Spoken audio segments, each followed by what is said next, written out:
And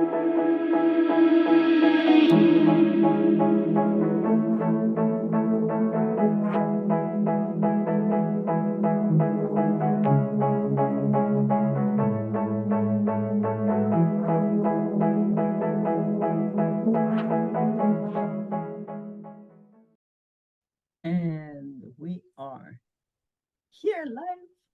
Hi, Yvonne. Yay! Hi, How are you? Emmy. I'm good. How are you? All right, all right. To get over the fact that I am in something really warm and you are in straps. I cannot believe this. We have had sunshine in the United Kingdom since yesterday. It's been glorious. Oh, So, with that, you take every opportunity to lose the sleeves when the sun comes out here, obviously. fantastic, fantastic. So, what are we talking about today? Like, Well, there's a good question. So, first of all, welcome anyone who is watching us live, or if you're watching this on replay. You're here, Permission to Thrive, where we are unpacking the stories, the narratives, the patterns of thinking and behavior that keep us kind of locked in to not being our best selves or not showing up as our best selves. And I always say that cautiously, best self. For me, what that means is that we're not necessarily tapping into our full brilliance as opposed to potential. And it's because of the stories that are embedded in our system that keep on replaying and are constantly playing out quite often with us not even realizing. Because I think, when we raise awareness, which is what this is all about, we can start to do something about it. But if we're not aware, it just keeps on happening. And we keep on wondering why things aren't going the way that we want them to, why things aren't changing. So we're really here to bring some of these patterns to the surface, to look at them, to talk about them, share our own personal experiences and those of some of our clients. And we always welcome engagement from you. So, posting your comments, your thoughts, your experiences too, because that helps everyone.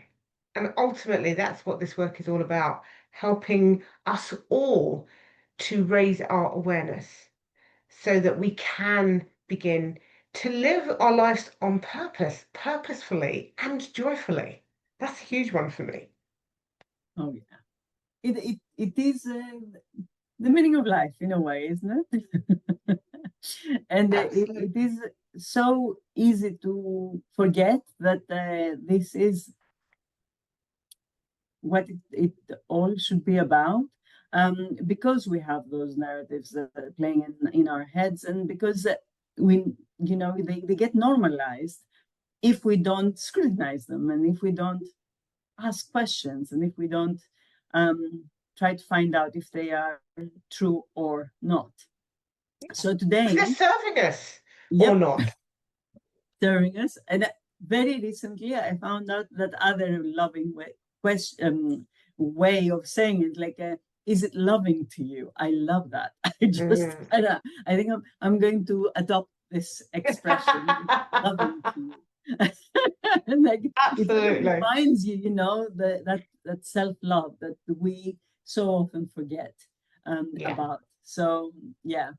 Uh, so the thing we're going to talk about, something that I think we have discussed time and again, like sort of because it underlines a lot of things, doesn't it? And Yes. especially like the voices, this comes out quite often, and it's about being enough.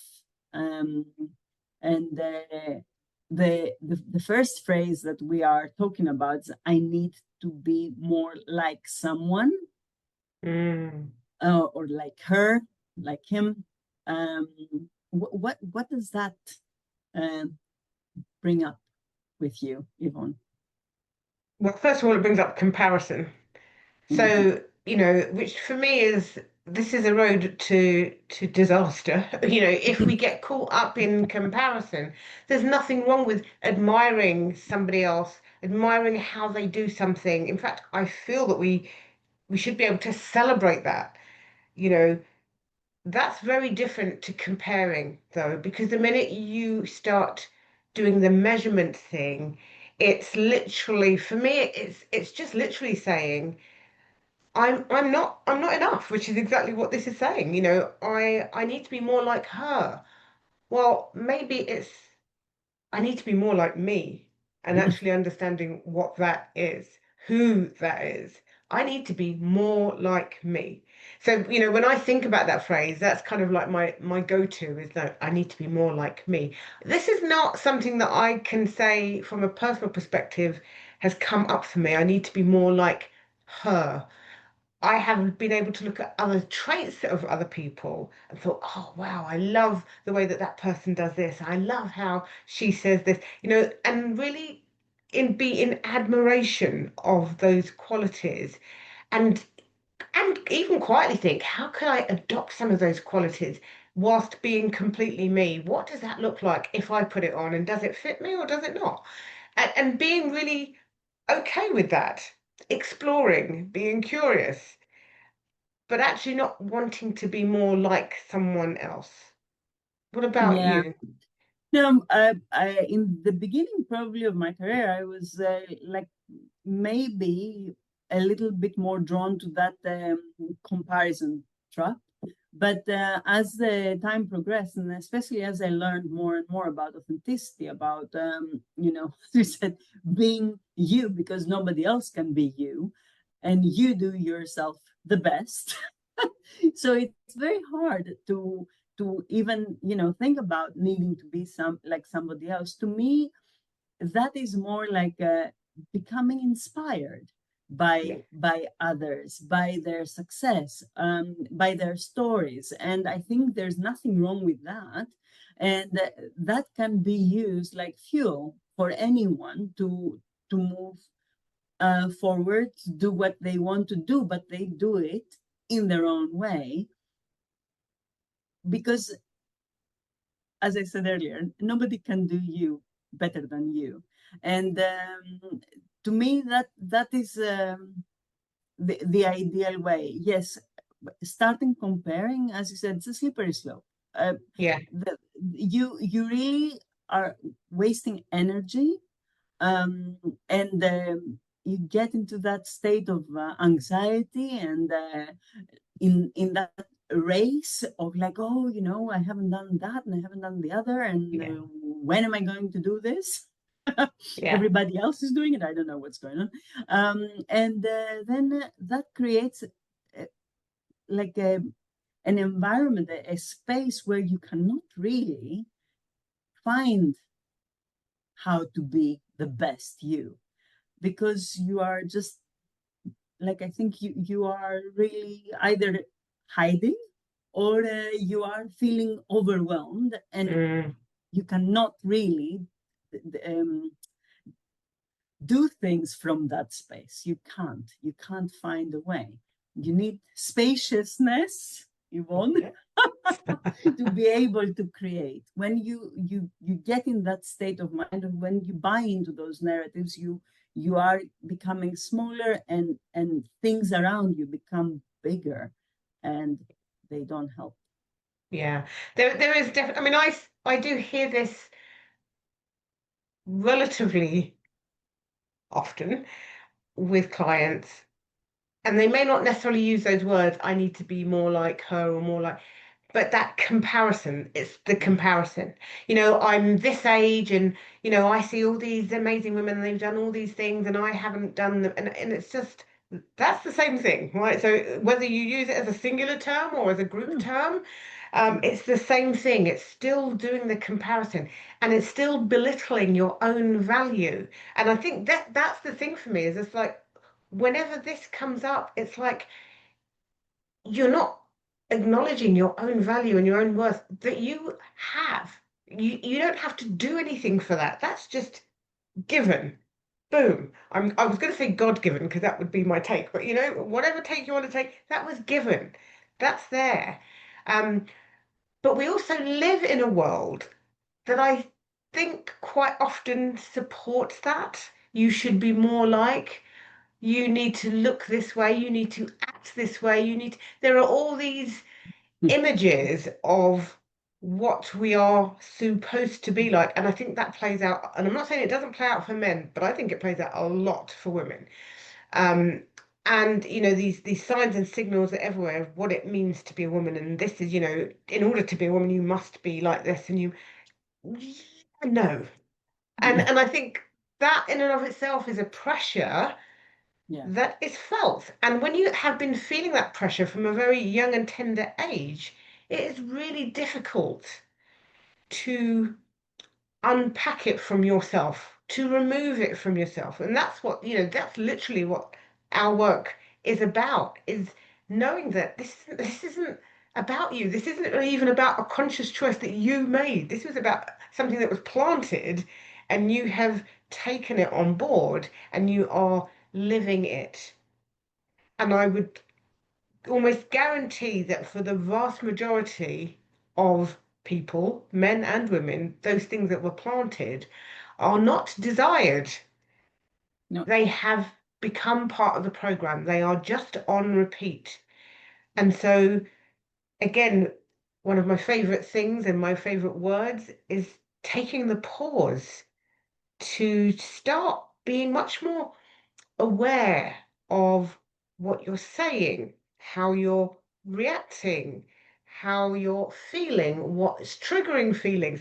It may sound like a lot of work, but it's really not. If you just take little snippets of a day, why did that get me so angry? Or why did I say yes when I really wanted to say no? And do it from a place of curiosity, not judgment. We always say this, but this is Yeah. so important because the minute you go down the judgment route, here we go again, you're still then caught up in the not enoughness. I'm not enough, therefore, of course, I have to judge myself because I'm not enough. I haven't done enough. I'm not saying the right things.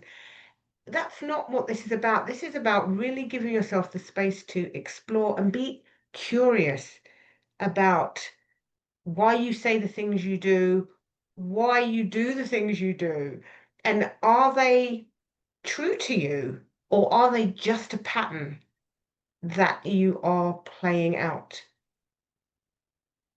And how often we do play out those patterns, and it takes a long time to realize.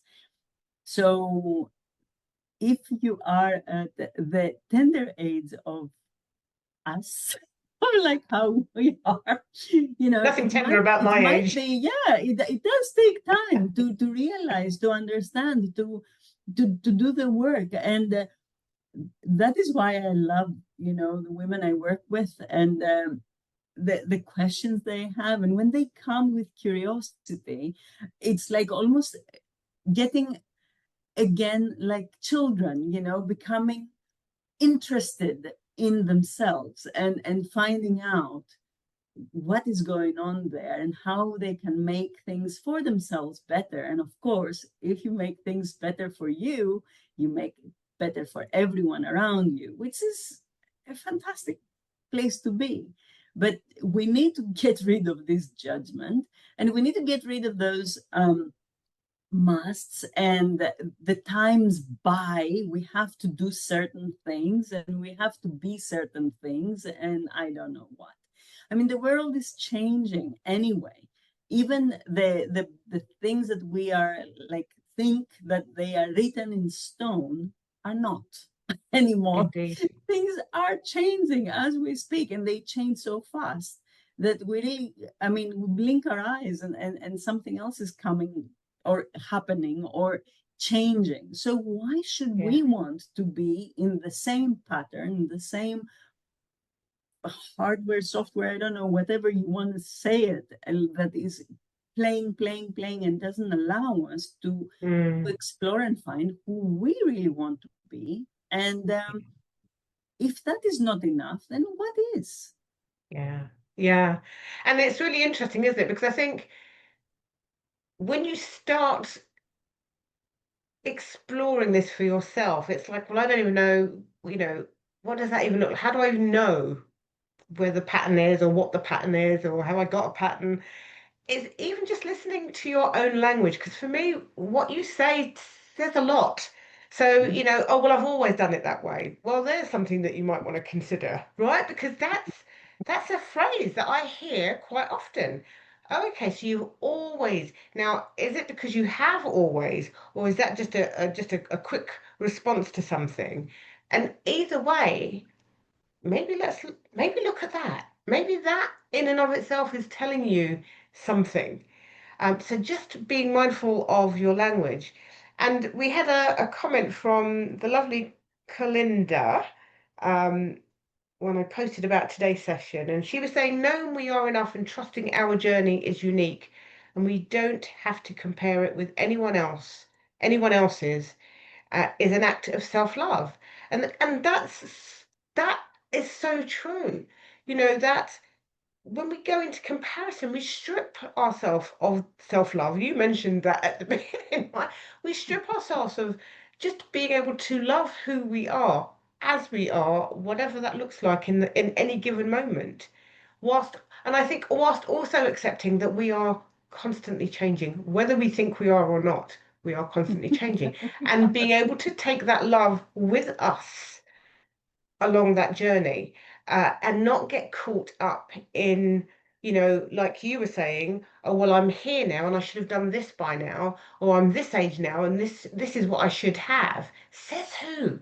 Where is it written as a absolute fact that that is the case? All of those things are so built into societal frameworks, and I know, well, we live in society, we have frameworks. That doesn't mean to say that they are all fit for purpose or fit for us as individuals. So we must question them. That that comes up so strongly for me because, as I think of my age and I think of all the things that I should be and should have done, and I don't care. I'm just not interested. I want to live my life joyfully, and I want to have the life that brings me joy and that allows me to pour joy out into the world. That is what I want to do. And so all the things that the societal frameworks tell me I need to have aren't the things that are going to make that happen. So guess what? I don't have to pay that much attention to them. Just saying. Yeah, that is exactly the thing. It's like we have choices. We always have choices, but Yes.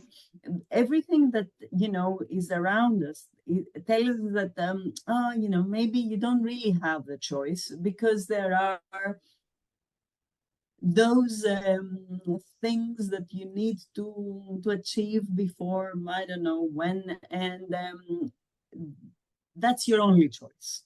But Yeah. it's not. And we need to open our minds in the possibility in doing something different, because okay, if Absolutely. you're happy with whatever it is that is in your life, maybe that is it, that is okay.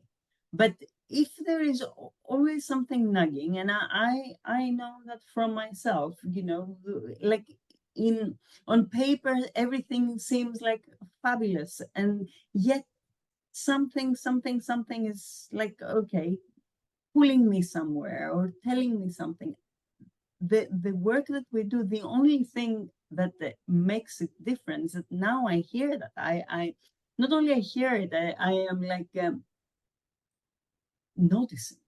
And I think this is the difference. This is what this is all about, and the conversations that we're having. Just notice. You don't, as you said, Yvonne, you don't need to sit there for 10 hours to meditate to notice these things. You just need to be a little bit more aware of yourself, and the things that trigger you, and the things that make you feel the burden on your shoulders, and the things that don't put a smile on your face, Yeah. and find out why, and Yes. maybe there is something to do about it.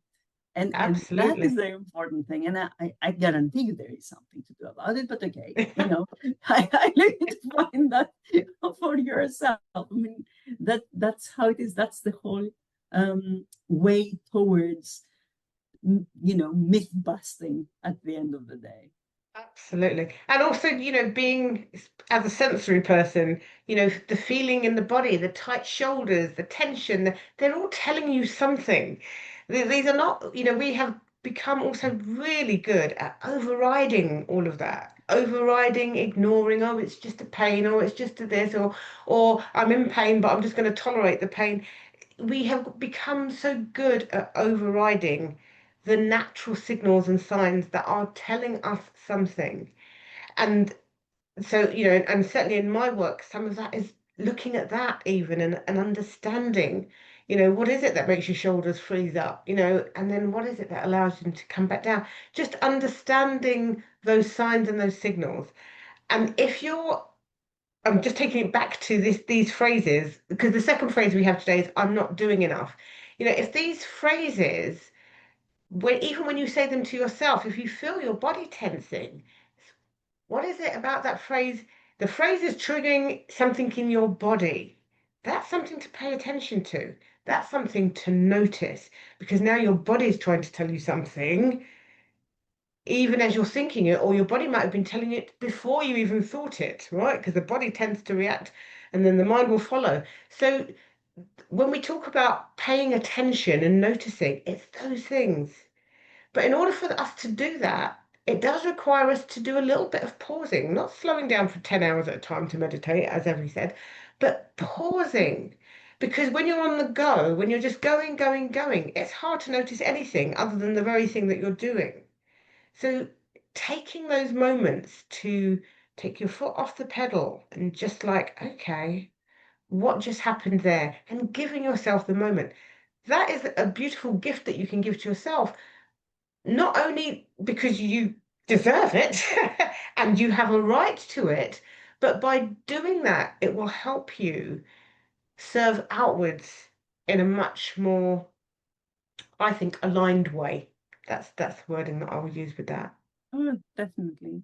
But you know, for somebody that is like kept or like constantly doing something, just I realized that it took me a long time to realize Mm, that doing something and actually being creative, being constructive, being kind to yourself is absolutely not the same thing.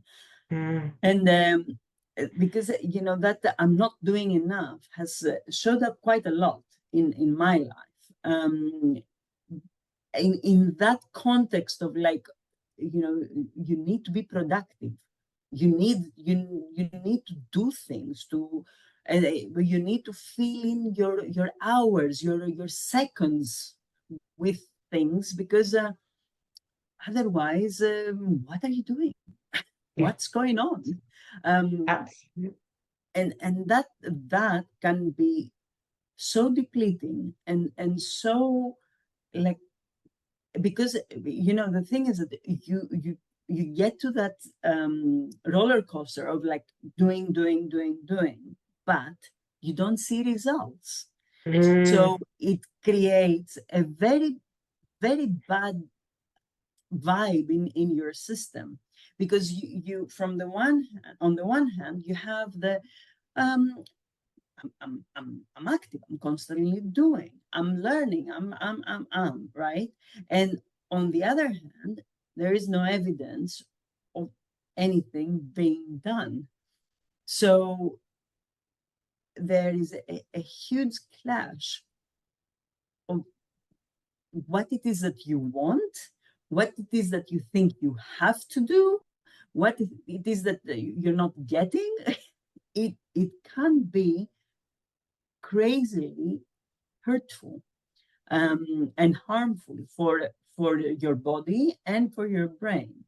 So yeah, like for some time now, what and when we're discussing, and of course the work that I am doing is like taking the time to pause, keeping the space, because really the only thing that this period of my life taught me is that by just doing and filling space, you're achieving absolutely nothing. And even if you achieve that one thing you wanted to achieve, it is in such a cost that it's not worth it at the end.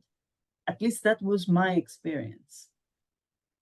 yeah, I think what I've quite often seen with this, I'm not doing enough, is especially again, with some of the women that I have worked with in this midlife space, is, oh, I've got to this age and, yes, I've had this job, I've done this, Mhm. but I haven't done that yet. And, why didn't I get around to doing that? And it's all about the doing, and nothing in the language is about the being, because being is enough, which we're probably not told. So why would we even Course not. consider it? But being is enough. Being you, showing up, being you is enough. Doing, there's nothing wrong with doing. Listen, I've said it a million times when we've had these conversations. My natural go-to is to do. I like to do stuff and get stuff done. What I have learned, though, is that doing does not validate me. Doing doesn't validate me. I may have thought it did, certainly at periods and stages of my life. Like, I have to be doing in order to get the validation, in order for people to see that I show up and I get stuff done. All of that is like looking for external approval and to show others that stuff is happening. But actually, the most rewarding part of my life has been being, just actually being me. The doing hasn't stopped, but the doing is different, because the doing now is purposeful. The Mm. doing now is in alignment with what truly matters to me. Very different, very different. And I've met women and worked with women who have accolades longer than, I don't know, 24 sheets of A4 paper all day long, all these different things they've done and da da da da da. But they have no joy. So what was all that doing for?